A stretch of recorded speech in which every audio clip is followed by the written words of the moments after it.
Hanging out in Phoenix tonight, talk a little Oswego Speedway stuff. Of course, you guys know Jeff Abold finished tied for third in the point standings last year. His family's been around this forever. Eighth, second, and now first place are his finishes so far this year. He won this past weekend, and we're hoping that maybe Mother Nature will cooperate this weekend and all you guys will get a chance to go up there, but it sounds like things are looking pretty good. First of all, how is everything? You've been going through the car. Everything good? Yeah, real good so far. This week's just about maintenance right now, and stripping the car down, cleaning up everything, and just checking everything over and nut and bolt everything, and just make sure it's good to go for the next week. I talked to some of my friends up there. They said, man, Doug, this past Saturday is one of the best races we've seen in a long time. Are they right? Yeah, I think so. And even going back and watching the race, you could watch throughout the field. There was just a ton of movement. There was racing right to the end. It wasn't just a strung-out race waiting for it to kind of get over. Not that follow leader by any means, but it was a good, racy, loose track, but you could really get out and try to pass and make moves. Guys were falling off at the end doing this. So it's a race where you really have to take care of your equipment now. It's not just, race to the end and be fast. Whoever starts up front's going to be there. So right now there's a lot of buzz and excitement for the track, so that's pretty cool. I haven't had that in a long time. So it's really exciting, and it's cool to come out on top with a race like that when it is a really exciting race. If you go back to the last interview, it was before all this, and we were talking about that rules package, kind of predicting that it would be that way. So is it pretty much exactly what we hoped it was going to be? Yeah, and I think and then some. We were, they were hoping for maybe a 20 to 30% downforce change with it, a little bit lower, and I think maybe it's ended up a little bit more than that. So I think you're comparable aero-wise to maybe what we had about 10 years ago. Somewhere in that range. So, and it definitely feels like that when you're out on the racetrack. So yeah, I think so far it's exactly what they were hoping for. You definitely have had guys, all the winners have come from the fourth row or back, and the whole field's just been shaken up. So it's cool. It's pretty fun right now. Eighth to first, and you told me you did some math. You passed more cars Saturday than you passed all season last year. Yeah, and that's without exaggeration. I think I passed 5 or 6 cars all of last season the way it was, and that's our own fault for it. But yeah, it's so definitely more fun than I've had this year. Okay, so tell me about the race. There was weather coming, and you got a spot before they started. From what you told me? Yeah, one of the cars had to pit under caution after they gave us our fuel lap warm-up and everything, so that kind of shifted the field where I was supposed to start 9th. It actually put me to 8th place there. Which can be good when you're in that outside lane. Sometimes it's good to be on the inside, but it worked out for me. I was actually able to pick up 3 spots right on the initial start, heading right through 1 and 2 and do this. So that was a really good start for me. Would you sweep them on the outside or something? Yeah, the lanes kind of shifted to the inside, and the outside row actually got held up, but it kind of moved down a little bit. So it gave me a lane, and I said I'm going to try it, see what happens up top here, and you could wash out and be right in the third groove and be out of, but it stuck, and I was able to pick up the spots. So that was really helpful to get to the front. And then it started to rain. How many laps in? Made it about 4 laps, and we didn't even realize it was raining. It just just a little. Yeah, a little bit. The caution came out, and then as soon as we slowed down, you could really tell how hard it was raining there. But up to that point, we didn't even know it was raining out. Mm-hmm. Well, I think that's the package, right? I mean, the air just is good. You don't see it on your visor or Yeah, it doesn't like show up on the visor, and then as soon as you slow down, you kind of look up and you can see it in the lights. And they told us why they threw the caution immediately. Said, be careful, guys. There's rain out there and everything. And they slowed us down. We ran a few laps trying to keep the track dry, but then it just started getting torrential by that point. By the time we made it into the pits, so how long were you sitting there in between? It was about an hour and a half, and I was pretty pessimistic that they were even going to be able to get the track dry. There was just no wind. It was cold. It rained a lot. It was cold last Saturday, wasn't it? It was very cold by that point, but we tarped up the car, did that. Sad they impounded the cars in the infield, so we couldn't do any adjustments or anything. And but kudos to the track, and I really appreciate the effort that everybody put in. I didn't get to say it in the post race there. I was just all amped up as it was, but I was very happy. It was just great for the people that came out, drive the track, everybody on their own accord doing it and everything. So really appreciative of their effort to get it set. It was great because it worked out. We were able to get both races in by that point. And hopefully that won't be the case this weekend, but it is pretty high percentage right now. So if you are up there, of course, make sure it's grilling season. Stop by and see Joe and everybody at Garofalo's. Get your grill all set. And for those of you who camp at the track, that's right down the street. So make sure you go on down there and take care of that. So now we get going again. We've untarped the car. We're 5th place on the restart. How did it go from there? Yeah, was kind of biding my time a little bit there and just feeling out the car. And after watching the video, there's definitely some strong guys behind me. And talking to them, I think some guys felt that they were actually starting to go away even by about that half point. My car felt like I was getting better and better, so I was trying to wait a little bit there.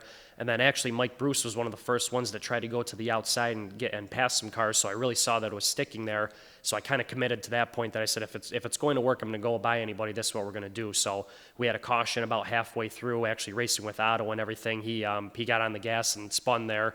And He was inside of you. You said he was when it just happened, inside, right? yeah. So he tried kind of a late move, got down there. Then when he gassed it up, went around on him. But it's just the type of track that it was, where it was just there were spots where it was still wet, things like that, low grip. So he was trying to do it. I don't blame him. You're going for a move and everything with it, but.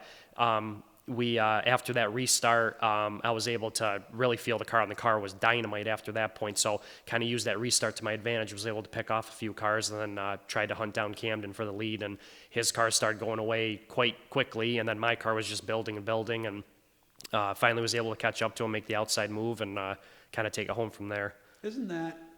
Because I know there's various times when you sit there and go, "Oh, this is great. I'm having a." When you're second and that leader keeps getting bigger and bigger, isn't that kind of one of the best feelings in this whole thing? It is, and that's the last few races I've been able to win. It's been kind of that way where you can, you're not driving too much harder. You're trying to drive the same, and your car's getting a little bit better. You can feel that, and you can see that their car's starting to regress. And my car was getting really strong into the corner, where that's where he was kind of losing. I could see he was getting loose in, so it just worked out to my advantage for that one. And then for the outside moves, that's where you can really make it take advantage of that. So it's a good feeling when you know you have it, but then you still have to make the passes and do that, and then obviously hope that you don't hit one of those wet spots or something happens there with it. So it's always right on the edge of your seat, just hoping for it. But when it sticks and everything, it's the best feeling in the world. So how many laps were left to go when you got him? I was about 14 laps, I think, to the end. So we still had some work to do. Yeah, there was still, and that you always look up at that lap board and you're hoping there's like 2 laps to go or something. You look up and there's 14, and you got a whole heat race ahead of you there. So just kind of in your mind clicking off the laps and paying attention to it. And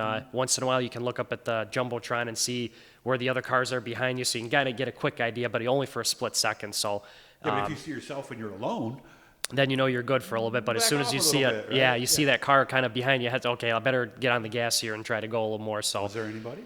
It was actually, I hit lap traffic, pretty heavy lap traffic with about 5 to go. So that bottlenecked a little bit, but I was able to get through it okay. And that's the biggest thing, is you just got to determined to get through it. Mike Bruce was actually able to get through it a little bit because it kind of stretched out a little bit from there. But he was very strong at the end. He was fast. So I made sure I ran the last few laps a little bit quicker. From that point, I just wanted to make sure I brought it home, just be careful. But then I kind of saw him up there. I said, all right, gotta go a little bit here and get a little bit quicker. So Were you in tire save mode at some point then after you got the lead, thinking I'm going to catch people here? A little bit. Try to be a little bit conservative. You don't want to make a mistake. That's the worst thing you want to do, is leading and do something stupid, and something happens. Sometimes when you're trying to pedal, that's when Exactly. you takes you out of your rhythm a little. Right. You don't have that car in front of you to kind of gauge what's going on, so you're on your own there. So it's a little bit nerve-wracking with that part, but just got to hit your marks, make sure you're consistent with everything, hit the same points, and just bring it home from there. Try to.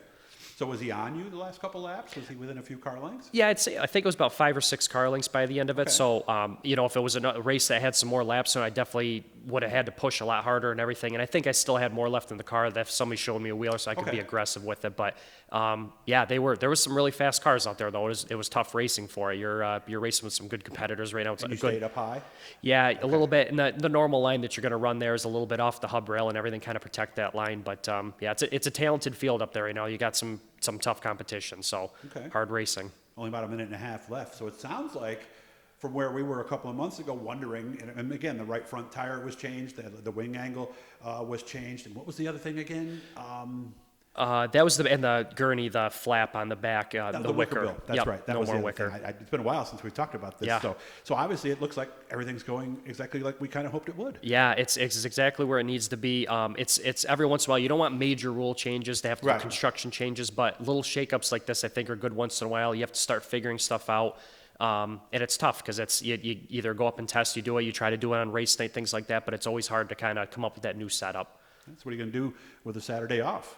I'll definitely be watching the race, whether I'm up there or not. We'll see. But I'll try to make it up to the track and maybe give some of the guys a hand, to Stevens Racing or Bar Z Racing and stuff. Try to, they help us out a ton, so I try to help them out when I can and things like that. But have some fun, do something with that, and work on the car a little bit. 30 seconds left. Any ISMA stuff this year at all? I mean, ISMA MSS? Yeah, I think our first ISMA race will be the High Miler. We'll definitely run Evans Mills. Defend, right? Maybe some things in there. Yeah, so the tracks that we know and everything, and just have some fun, and then just enjoy some of the off weeks and everything too, and make it fun. Beautiful, guys. Make sure you subscribe, turn on the notifications, and we'll have lots of cool stuff. Who knows what we're going to get this weekend, because it's, weather looks like it's going to be an issue, but we'll make sure we have something for you. As always, I appreciate your time, Jeff. Thank you.